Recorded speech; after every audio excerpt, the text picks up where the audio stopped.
You ever notice how one broken streak can ruin your entire mood? Like you were doing great, building momentum, feeling proud of yourself.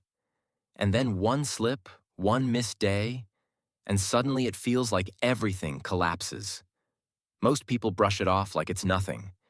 But if you've ever felt that sinking guilt after breaking a streak, there's a deeper psychological reason you react that strongly. And honestly, it's not because you're weak or dramatic. It's because your brain attaches meaning to consistency in a way you probably never realized. You feel the loss in your identity, not in the activity. That's why it hits so much harder than it should. Here's what's actually going on inside you. You tie progress to perfection. You think the streak itself proves you're disciplined. So when you miss a day, it feels like the proof disappears.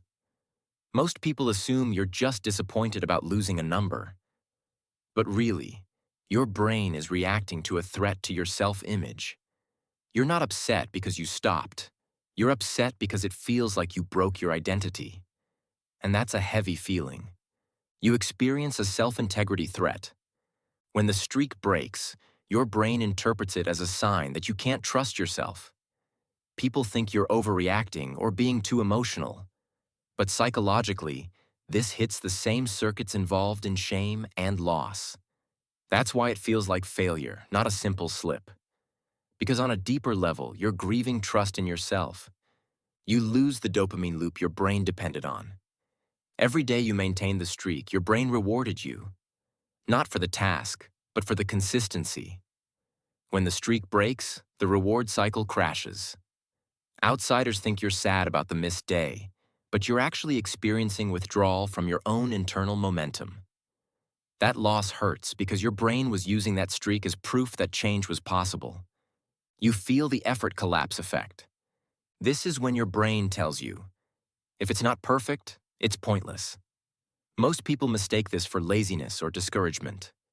But it's really your mind's way of protecting you from feeling more disappointment. So you stop trying, not because you don't care, but because caring hurt. You struggle with all or nothing thinking. You don't see one break as a small detour.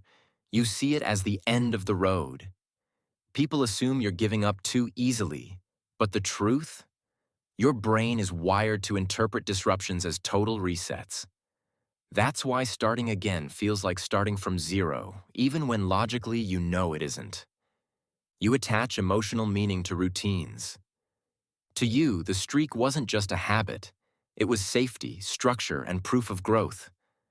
When it breaks, you don't just lose a chain.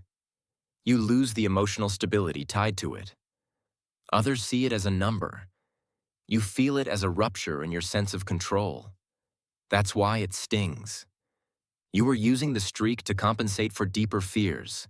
Maybe fear of inconsistency, fear of failure, fear of slipping back into old patterns. So when the streak ends, it confirms the exact fear you were trying to outrun. People think you're mad about the streak ending, but actually, you're scared the old version of you is coming back. That fear is real, and you're not crazy for feeling it. And if you're nodding along right now, here's the truth. Your reaction makes sense. Your streak wasn't about numbers. It was about identity, hope, and momentum. Losing it feels devastating because you're someone who cares deeply about growth. And caring deeply comes with emotional weight. But this part is important. A broken streak doesn't erase your progress. It doesn't erase your discipline. It doesn't erase the days you showed up when it was hard. Your brain loves clean, perfect lines. But real growth is messy, uneven, and still absolutely valid. You don't lose your identity because of one imperfect day. In fact, the psychology of long-term change shows something surprising. People who break streaks and restart end up more resilient than those who never miss. Restarting builds grit. Restarting builds self-trust. Restarting builds identity. So if your streak broke, you didn't fail. You transitioned. You became someone who keeps going even when the picture isn't perfect. And that version of you is far more powerful than the version who never slipped. If you love understanding the psychology behind why your mind reacts the way it does, feel free to stick around for more.